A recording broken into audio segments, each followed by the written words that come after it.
Бәріңізге сәлем достар. Қазір сіздердің көз алдарыңызда мен нөлден бастап жаңа YouTube арнасын ашып көрсетемін. Және бұл жай ғана канал емес, бұл американдық нишаға арналған канал болады. Ең қызығы, 2026 жылы сізге бұны бастау үшін компьютер мүлде керек емес. Тіпті кей жағдайларда телефон нөмірі де міндетті емес. Барлығын тек телефон арқылы жасауға болады. Егер сіз YouTube-тан ақша тапқыңыз келсе, немесе американдық аудиторияға шығамын десеңіз, немесе нөлден бастап жаңа мүмкіндік іздеп жүрсеңіз, бұл видео сіз үшін. Сондықтан соңына дейін міндетті түрде көріңіз. Ал енді достар, бірден айта кетейін, бұл видеода мен тек канал ашуды көрсетемін.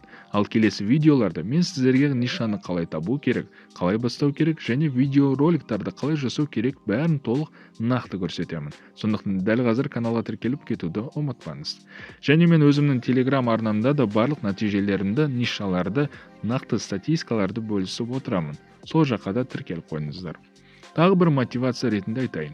Біздің бір оқырманымыз бір айдың ішінде $2900 табыс тапты, және ол тек телефон арқылы жұмыс жасаған. Сондықтан бұл толық мүмкін нәрсе. Енді бастайық. Американдық YouTube канал ашу үшін сізге тек бір нәрсе керек. Ол телефон. Компьютер мүлде қажет емес. Біз бәрін қазір бірге қадам-қадаммен жасаймыз. Бірінші қадам, бізге Google аккаунт ашу керек. Ол үшін телефонның настройкасына кіреміз.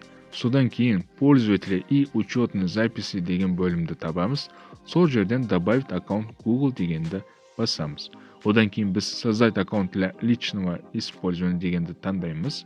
Енді өзіміздің атымызды жазамыз. Мұнда толық аты жөнімізді жазу міндетті емес. Жай ғана атыңызды жазып өтсеңіз де болады. Келесі қадамда туған күніңізді, айды, жылды таңдайсыз және жынысыңызды ер немесе әйел деп белгілейсіз. Содан кейін бізге Gmail адрес ойлап табу керек болады. Бұл жерде өзіңізге ыңғайлы никнейм таңдаңыз. Болашақта қолдануға оңай болсын. Мен қазір жай ғана мысал ретінде кез келген никнейм таңдай саламын. Одан кейін пароль ойлап табамыз. Мұнда өте маңызды. Пароль міндетті түрде сақтап қойыңыз. Өйткені бұл аккаунт сізге кейін өте керек болады. Сосын далее батырмасын басып, барлық келісімдерді қабылдаймыз. Енді келесі қадам YouTube канал ашу. YouTube қосымшасына кіреміз, жаңа ашқан аккаунтымызға кіреміз, сол жерде создать новый канал деген батырманы басамыз. Бірақ бір нәрсені түсініп алыңыз. Google аккаунт ашылды екен деп, жұмыс бітті деп ойламаңыз. Ең негізгі процесс енді басталды. Сондықтан соңына дейін мұқият қараңыз. Енді каналға аватарка қоямыз. Қазір кез келген қойсаңыз болады.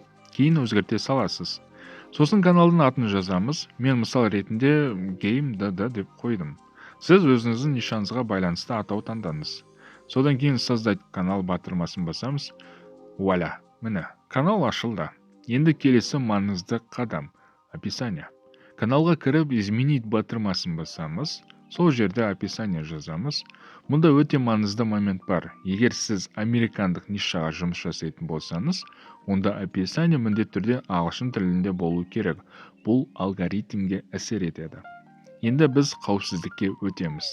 Браузерге кіреміз, мысалы Chrome. Сол жерде Google аккаунтымызға кіреміз.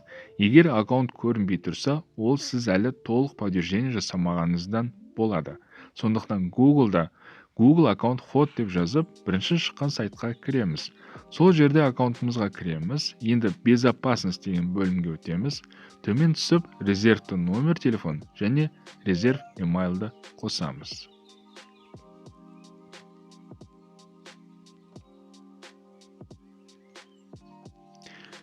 Мұнда кеңес, егер Билайн номер болса, соны қолданған дұрыс. Ал резервті емейл почта өте маңызды. Егер парольді ұмытып қалсаңыз, сол резерв почта арқылы қайта кіруге сіздің мүмкіндігіңіз болады. Gmail почта номер телефонда сәтті тіркедік. Келесі қадам аутентификатор тіркеу керекпіз. Төмен жаққа түсеміз, аутентификатор деген түймені табамыз. Осы жерде настроить деген түймені басамыз. Егер бір ғана телефон болса, онда бізге арнайы ключ беріледі. Сол ключті көшіріп аламыз. Сосын аутентификатор қосымшасына кіріп, ввести ключ дегенді басамыз. Атын жазамыз, мысалы YouTube канал деп жазсаңыздар болады. Мен деген резерв, яғни тестовый канал деп жаза салдым. Кодты енгізіп подтверждение жасаймыз. Және двухэтапный аутентификацияны қосуды ұмытпаңыз. Мына жақта кіріп және включить двухэтапный аутентификация түймені басыңыз. Міне, қауіпсіздік толық дайын. Бәрі сәтті орындалды. Келесі қадам осы сайттан шықпай, жоғары жақтағы 9 түймені басып, именно YouTube значогын басып тұрып, открыть новый вкладке арқылы кіреміз. Осы сәтте сіздерден достар телефон подтверждение сұрайды, яғни подтвердить деген басасыздар, болды. QR код ештеңке, номер подтверждение ештеңе сұрамайды, просто подтверждение. Сол арқылы сіз өзіңіз аккаунтыңызда подтверждение сәтті жасайсыздар. Енді аккаунттың творческий студиясына өтейік. Открыть новый вкладке бұнта істейміз. Енді настройкаға кіреміз. Канал бөліміне өтеміз. Сол жерде страна проживания деген бар. Міндетті түрде соединение штаты деп таңдайсыздар. Және де сақтап қойыңыздар. Қайтадан настройка түймесін басамыз. Және де екінші вкладқа кіріп, мына жақта біздікі не для детей дегенді қосамыз. Міндетті түрде. Және бізге мына екі функцияны қосу керек. Ол үшін YouTube приложение қайтадан кіреміз. Каналға кіріп, кез келген видеоны шортс ретінде жүктейміз. Бұл өте маңызды. Далее басамыз. Сол жерде related video деген бөлім бар. Соны басамыз. Енді бізден номер сұрайды. Біз каналды номерсіз аштық. Бірақ толық функцияларды қосу үшін номер міндетті түрде керек болады. Егер өз номеріңіз болса, жақсы. Бірақ Билайн болған дұрыс. Теле2, актив дегендер жарамсыз.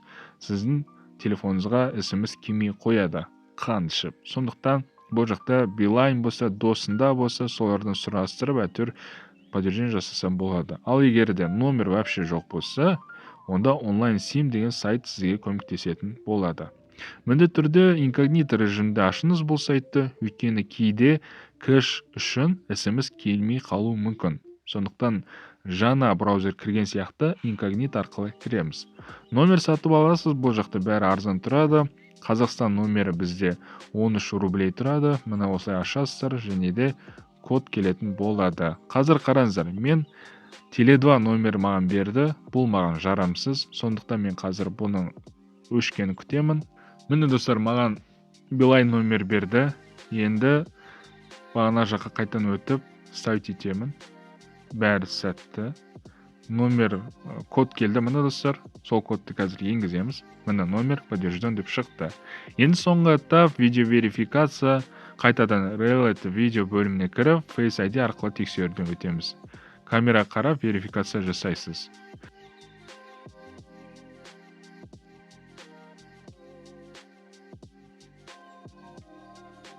Сосын система сіздің сұранысыңызды қабылдайды. Әдетте бұл 3-24 сағат ішінде толық ашылады.